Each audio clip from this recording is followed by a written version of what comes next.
رسول اللہ صلی اللہ علیہ وسلم انہا ستکون فتنۃ، ان قریب ایک بہت بڑا فتنہ رونما ہوگا۔ حضور نے خبر دی فتنے کی۔ حضرت علی فرماتے ہیں اس پر میں نے عرض کیا، میں نے عرض کیا من مخرج منہا یا رسول اللہ، اے اللہ کے رسول اس سے نکلنے کا راستہ کون سا ہوگا؟ دیکھیے یہ لکھا ہوا ایگزٹ، نکلنے کا راستہ، اور عام طور پر آپ نے دیکھا ہوگا بڑے ہالز میں یہ سرخ روشنی ہوتی ہے، اس کا اہتمام کیا جاتا ہے کہ اگر خدا نخواستہ کوئی حادثہ ہو جائے لوگوں کو معلوم ہو نکلنے کا راستہ کون سا، یہ مخرج۔ حضور نے خبر دی کہ فتنہ ہوگا۔ تو دیکھیے میں ایک بات عرض کیا کرتا ہوں، ذرا توجہ کیجئے، ہمارا حال کیا ہے؟ ہم بڑے ریشنلسٹ قسم کے لوگ ہیں، یہ زمانہ ریشنلزم کا ہے۔ اگر ہم ہوتے تو کیا پوچھتے؟ وہ فتنہ کیا ہوگا، کیوں ہوگا، کہاں سے آئے گا؟ ہمارے سوال یہ ہوتے کب آئے گا، کیوں، کہاں، کب، کیسے۔ ان سب کی حیثیت علمی سوالات کی۔ بھائی کب آئے گا ایک علم ہے، کیسے آئے گا علم ہے، کہاں سے آئے گا علم ہے، لیکن اصل جو عملی اعتبار سے اہمیت والی شے ہے، بچاؤ کا راستہ کون سا ہوگا محمد رسول اللہ، یہ بتائیے۔ من مخرج منہا یا رسول اللہ، حضرت علی نے یہ نہیں پوچھا فتنہ کیا ہوگا، کہاں سے آئے گا حضور، کیوں آ جائے گا، کب آ جائے گا، نہیں، من مخرج منہا یا رسول اللہ، اے اللہ کے رسول یہ بتائیے کہ جب وہ فتنہ رونما ہوگا تو نکلنے کا راستہ کون سا؟ اس کا جواب ہے، ارشاد فرمایا محمد رسول اللہ نے، کتاب اللہ، اللہ کی کتاب ہے وہ مخرج، یہ کتاب ہے کہ جس کو تھامو گے تو فتنوں سے محفوظ ہو۔ اس کے بعد آپ فرماتے ہیں فیہ نبأ ما قبلکم وخبر ما بعدکم وحکم ما بینکم، اس میں تم سے پہلوں کی بھی خبریں موجود ہیں، عاد اور ثمود اور قوم نوح اور قوم ہود اور قوم لوط اور قوم صالح اور آل فرعون، یہ کون ہے؟ من قبلکم، تم سے پہلے، وفیہ خبر ما بعدکم، جو کچھ تمہارے بعد ہونے والا ہے اس کی خبریں بھی موجود ہیں، لیکن وہ کیسے ہوں گی؟ وہ بٹوین دی لائنز ہوں گی، وہ بین السطور ہوں گی۔ ان کے لیے انسان کو، آپ کو معلوم ہے ایک عبارت میں سطور ہوتی ہے اور ایک درمیان میں ہوتا ہے، ان کے کچھ لکھا ہوا نہیں ہوتا۔ You have to read between the lines. قرآن میں بعد میں آنے والے حالات بھی درج ہیں، لیکن اس طرح نہیں جیسے کہ پچھلے حالات، اس کے لیے ذرا ان ڈیپتھ پونڈرنگ اور غور و فکر اور تدبر کی ضرورت ہے۔ وحکم ما بینکم، اور جتنے اختلافات تمہارے اندر پیدا ہوں گے تا قیام قیامت تم سب کا فیصلہ اس کتاب میں ہوگا۔ وَهُوَ حَبْلُ اللَّهِ الْمَتِينُ وَهُوَ الذِّكْرُ الْحَكِيمُ، یہی تو ہے وَهُوَ الصِّرَاطُ الْمُسْتَقِيمُ، سیدھا راستہ اور کون سا؟ یہ قرآن ہے۔ ہر رکعت میں کہتے ہو اهْدِنَا الصِّرَاطَ الْمُسْتَقِيمُ، اور قرآن دیا ہوا ہے اس پر غور نہیں کرنا۔ عجیب تماشا ہے ہمارا، نماز کی ہر رکعت میں اهْدِنَا الصِّرَاطَ الْمُسْتَقِيمُ، اور حضور فرمایا وَهُوَ الصِّرَاطُ الْمُسْتَقِيمُ، صراط المستقیم یہ قرآن ہی تو ہے، الذکر الحکیم یہ قرآن ہی تو ہے، وَهُوَ حَبْلُ اللَّهِ الْمَتِينُ، اور یہی ہے اللہ کی مضبوط رسی۔ آپ نے قاری صاحب سے وہ آیات سنی سورہ آل عمران کی، وَاعْتَصِمُوا بِحَبْلِ اللَّهِ جَمِيعًا وَلَا تَفَرَّقُوا، اللہ کی رسی کو مضبوطی سے مل جل کر تھامو اور تفرقے میں مبتلا نہ ہو۔ تفرقہ ہوگا تو کیا ہوگا؟ تمہاری ہوا اکھڑ جائے گی۔ آج آپ کو معلوم ہے دول عرب اگر یہ یکجا ہو جائیں، ایک دن کے لیے اسرائیل قائم نہیں رہ سکتا، امریکہ نہیں، امریکہ کا باپ اسے قائم نہیں رکھ سکتا۔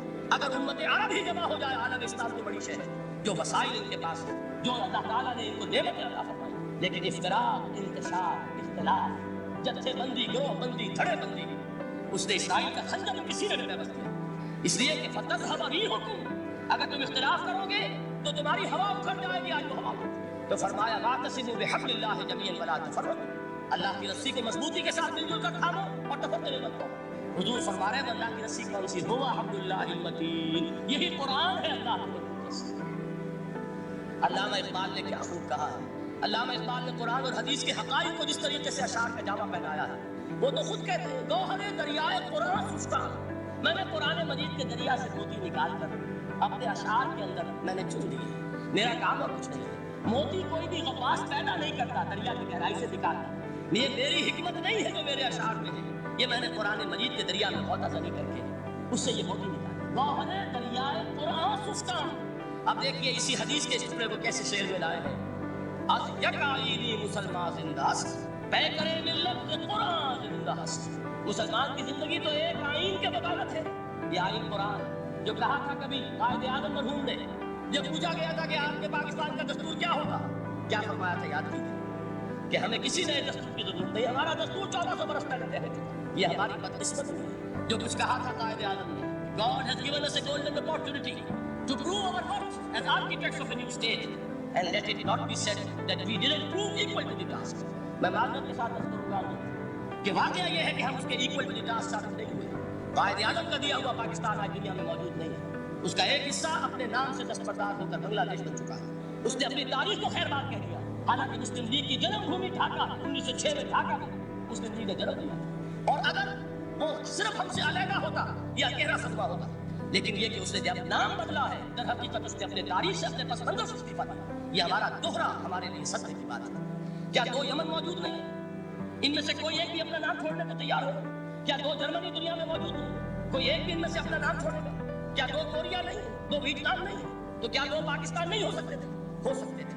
میں یہ کہا کرتا ہوں کہ یہ گہرا صدمہ ہے علیحدگی اور دوہرا صدمہ ہے، اور اس سے کہیں زیادہ بڑا ہے کہ انہوں نے اپنا نام بدل دیا، اپنی آئیڈینٹی چینج کر دی، انہوں نے وہ نام اپنے ماتھے سے اتار کر خلیج بنگال میں دبو دی۔ یہ بہت بڑی سزا ہے جو ہمیں ملی ہے۔ کیوں ملی ہے؟ کہ ہم نے 25 برس تک اس قانون جس کو کہا تھا کہ وہ ہمارا آئین ہے، اس کو آئین نہیں بنایا۔ ہم نے دنیا کے سامنے تھولیاں پسا دی، ہم نے طرح طرح کے نظاموں کو آزمایا، لیکن اس قرآن کی طرف رشتہ بھی نہیں کی۔ اللہ تعالیٰ ڈھیل دیتا ہے لیکن سزا بھی بہت سخت ہوتی ہے۔ ان بطش ربک لشدید، وہ ہم پر کوڑا برسا ہے۔ تاریخ انسانی کی عظیم ترین شکستوں میں سے ایک شکست ہے کہ جو ہمارے ماتھے پر کلنک کے ٹیکے کی طرح موجود ہے۔ اللہ کرے کہ آئندہ یہ تاریخ اپنے آپ کو نہ دہرائے۔ لیکن میں عرض کر دیتا ہوں آپ سے، جو ہمارے لچھن ہے، جو ہمارا طرز عمل ہے، جو ہمارے لیل و نہار ہے، جو ہمارا انداز ہے، اللہ کے دین کا استہزاء اور تمسخر، جس طرح اللہ کے ساتھ مذاق ہم کر رہے ہیں، اس کا شاید اس سے بھی کہیں زیادہ برا نتیجہ نکلے۔ اللہ مجھے اور آپ کو اور عرض مقدس پاکستان کو اس انجام سے بچا سکے، لیکن اس کے لیے کام کرنا ہوگا۔ صرف کہنے سے بات نہیں بنے گی، کمر کسی ہوگی۔ ہمت جو ہے پھر انسان کو اثر نو، ایک نئی تعمیر، ایک عزم، ایک ہاتھ میں قرآن اور ایک میں تلوار لے کر یہ امت پھر دوبارہ میدان میں آئی۔ بہرحال عرض یہ کرنا تھا، اقبال کہتا ہے اس یک آئینی مسلمان زندہ است، بے کرے ملت قرآن زندہ است، ماں ہما خاک و دل آگاہ اوست، اعتصامش کن کہ عبداللہ اوست۔ تانو اس کو مضبوطی کے ساتھ عبداللہ یہی قرآن، یہ یک آئینی اور پیکر قرآن کی زندگی، پیکر ملت کی زندگی جو ہے اس قرآن کی بطور۔ تو حضور نے کیا فرمایا؟ فتنے سے بچنے کا راستہ کون سا ہے؟ کتاب اللہ فیہ نبأ ما قبلکم وخبر ما بعدکم وحکم ما بینکم وہو الصراط المستقیم وہو حبل اللہ المتین وہو الذکر الحکیم۔ ایک 3 جملے اور سن لیجئے۔ هو الذی لا یشبع منہ العلماء ولا یخلق عن کثرت الرد، یہ قرآن وہ شے ہے جس سے اہل علم کبھی سیر نہ ہو سکیں گے۔ ولا تنقضی عجائبہ، اس کے عجائب کبھی ختم نہیں ہوں گے۔ یہ ہیروں کی وہ کان نہیں ہے کہ جو کبھی خالی ہو جائے کہ سارے ہیرے نکل چکے ہیں، اب مزید ہیرے نہیں ہیں۔ نہیں، علم اور حکمت کے ہیرے اور ہدایت اور حکمت کے موتی اس میں سے ابد الآباد تک نکلتے رہے۔ ضرورت صرف کھودنے کی ہے، میں نے وہ لفظ استعمال کیا تھا۔ آج کا قرآن کھودنا ہوگا، آج کی ہدایت اس قرآن سے نکالنی ہوگی۔ قرآن جب نازل ہوا آن دی سرفیس، بالکل ظاہر وہ تھی اس کی ہدایت، اس دور کے لیے ضروری تھی۔ ہمیشہ کی ہدایت اس کے اندر رکھ دی گئی ہے، اس میں مضمر ہے، اس میں چھپی ہوئی ہے، اس کے لیے تدبر کی ضرورت ہے۔ کتاب انزلناہ الیک مبارک لیدبروا آیاتہ ولیتذکر اولو الالباب، لوگ تدبر کریں، اس کی گہرائیوں کے اندر غوطہ کریں۔ لا تنقضی عجائبہ، اس کے عجائب کبھی ختم نہیں ہوں گے۔ ولا یشبع منہ العلماء، اہل علم کبھی اس سے سیر نہیں ہوں گے۔ آپ کو سخت بھوک لگی ہوتی ہے اور کھانا کھانے کی تھوڑی دیر کے بعد اب آپ کا ہاتھ رک جاتا ہے، سیر ہو گیا۔ بہترین کھانا ہے لیکن نہیں کھا سکتے۔ اگر عام حالات میں وہ آتا تو کبھی نہ چھوڑتے، لیکن اب وہ آپ کا میزبان کہہ رہا کچھ اور نہیں ہے، تلاوت فرمائیے ذرا، یہ بھائی نہیں میں اب بھر چکا۔ یہ آپ کہتے ہیں کہ نہیں؟ حضور فرمایا یہ قرآن وہ شے نہیں ہے جس سے اہل علم کبھی سیر ہو سکے۔ ان کی پیاس بڑھتی چلی، ان کے اندر quest of knowledge, search for wisdom بڑھتی چلی جائے۔ کبھی بھی انسان یہ محسوس نہیں کرے گا کہ مجھے جو لینا تھا میں نے لیا، بلکہ یہ کہ جیسے جیسے قدم آگے بڑھیں گے تہذیب کے، تمدن کے، علم کے، اتنے ہی قرآن جو ہے وہ آگے بڑھتا چلا جائے گا ہر دور کی رہنمائی کے۔ لا تنقضی عجائبہ ولا یخلق عن کثرت الرد، بار بار کے پڑھنے سے اس پر پوشیدگی طاری نہیں ہوگی۔ دنیا کی اور کتابیں ہیں، 1 دفعہ پڑھ لیں گے، 2 دفعہ پڑھ لیں گے، 3 دفعہ پڑھ لیں گے، 4 دفعہ پڑھ لیں گے، پھر جی نہیں چاہے۔ لیکن یہ کتاب وہ ہے، امام شافعی کا میں واقعہ آپ کو سناتا ہوں۔ وہ یہ کہتے ہیں کہ ایک مرتبہ میرے ذہن میں یہ سوال آ گیا کہ اجماع کے لیے بھی قرآن مجید میں کوئی سند ہے، دلیل ہے؟ سب مانتے ہیں کہ اجماع جو ہے سورس ہے قرآن کے اسلامی قانون کی، جس پر کہ امت کا اجماع ہو جائے۔ تو کہتے ہیں میں نے 300 مرتبہ قرآن پڑھا اول سے آخر تک، صرف اس دلیل کی تلاش میں۔ 300 مرتبہ مجھے نہیں ملی، 301 مرتبہ جب پڑھ رہا تھا مجھے روشنی ملی۔ وہ یبتغی غیر سبیل المؤمنین کے جو الفاظ آئے، نولہ ما تولی ونصلہ جہنم، جو کوئی شخص مسلمانوں کے راستے کو چھوڑ کر کوئی اور راستہ اختیار کرے گا ہم اسے اسی کے حوالے کر دیں گے اور جہنم میں پہنچا دیں گے۔ معلوم ہوا مسلمانوں کا جس پر اجماع ہو جائے اس کو بھی ایک سند حاصل ہے۔ یہ مسلمانوں کا مجمع علیہ راستہ ہے، اس کو بھی ایک سند اور دلیل کی ہے۔